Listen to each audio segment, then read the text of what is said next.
Welcome friends. आज का हमारा टॉपिक है line balancing. Line balancing basically एक मेथड है, प्रोसेस है, जिसमें आप आइडल टाइम को अपनी असेंबली लाइन से एलिमिनेट करते हो, रिमूव करते हो। किसी भी टाइप का वेट जो है वो वर्क स्टेशन पे आपको ऑपरेटर्स को नहीं करना पड़ता। बोटलनेक एनालिसिस हमने पहले स्टडी किया था। बोटलनेक एनालिसिस में हमने देखा था कि हमारी लाइन स्टक हो रही थी, हमारे प्रोसेस जो हैं वो स्टक हो रहे थे। इसके लिए आप लाइन बैलेंस करते हो, हर वर्कर को, हर ऑपरेशंस को आप देखते हो कि जहाँ पर आपको इम्प्रूवमेंट की ज़रूरत है आप वहाँ इम्प्रूवमेंट लेकर आते हो। एक परफेक्ट प्रोडक्शन लाइन वो लाइन कहलाती है कि जब आपका जो टैक टाइम है वो आपकी असेंबली लाइन से बैलेंस हो, मैच कर रहा हो, वही आपकी एक परफेक्ट असेंबली लाइन कहलाएगी, परफेक्ट बैलेंस लाइन कहलाएगी। और उसके लिए अगर आपको लाइन बैलेंस करनी है तो हमारे पास बहुत सारे प्रोसेस हैं जिन जिन पर लाइन बैलेंसिंग डिपेंड करती है। आपको सारे प्रोसेस देखना पड़ेंगे। तो सबसे पहले आपको साइकिल टाइम जो है प्रोसेस का वो देखना पड़ेगा कि कितना टाइम लग रहा है एक यूनिट को प्रोड्यूस होने में, बनने में के। और जब आप ये ऑब्जर्व कर लोगे कि इतने टाइम में आपकी ऑर्गेनाइजेशन जो है एक यूनिट बना रही है, देन आप देखोगे कि आपकी ऑर्गेनाइजेशन का टेक टाइम क्या है। टेक टाइम बेसिकली वो टाइम है जो आप सेट करते हो। फॉर एग्जांपल आपको 8 आवर्स में 96 गाड़ियाँ बनानी है।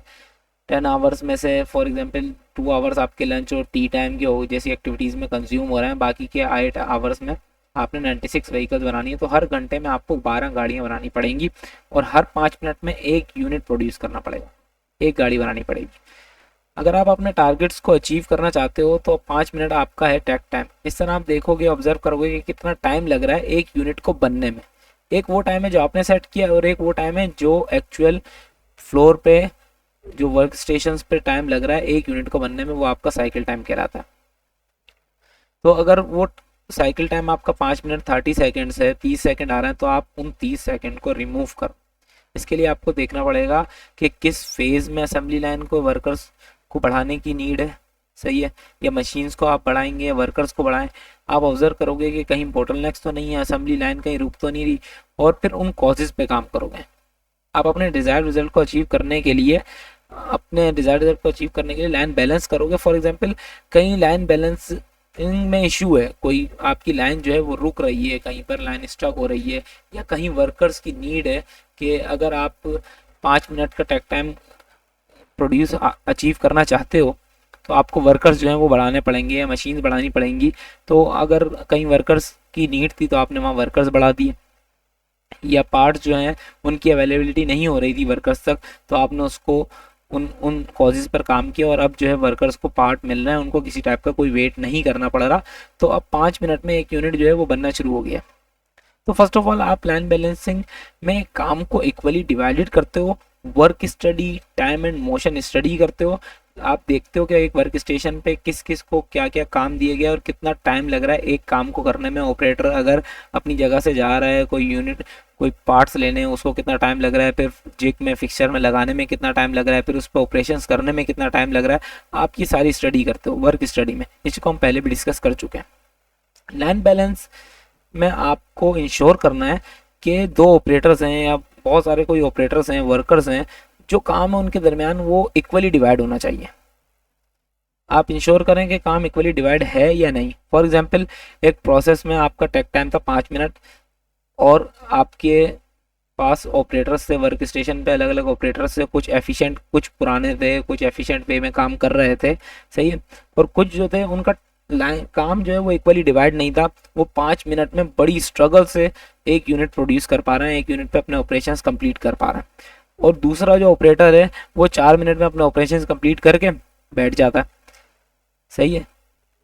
तो आपको ये देखना पड़ेगा कि दोनों का काम इक्वली डिवाइड होना चाहिए। ऐसा नहीं हो कि एक जो है वो स्टक हुआ है अपनी जगह पर और एक जो है वो फ्री है, एक ऑपरेटर, ऐसा नहीं होना चाहिए।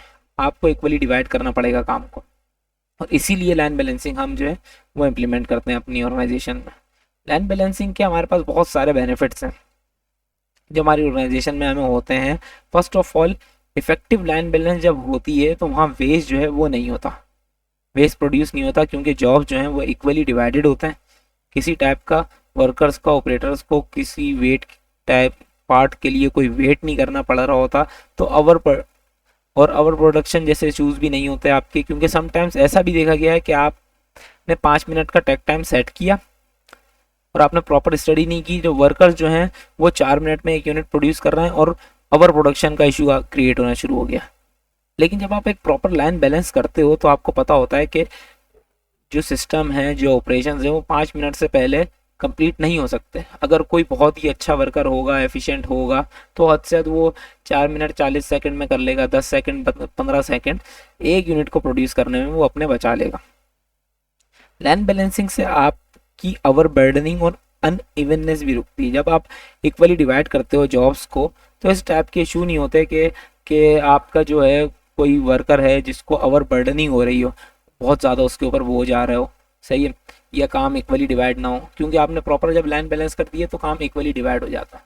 तो लाइन बैलेंसिंग आपको स्मूथ वे में एक प्रोडक्शन देती है, बेटर वर्क फ्लो जनरेट होता है, और एक आप कह सकते हैं कि आपकी ऑर्गेनाइजेशन में जस्टिस होता है, और एक प्रोडक्टिविटी इंक्रीज होती है आपके ओवरऑल ऑर्गेनाइजेशन की।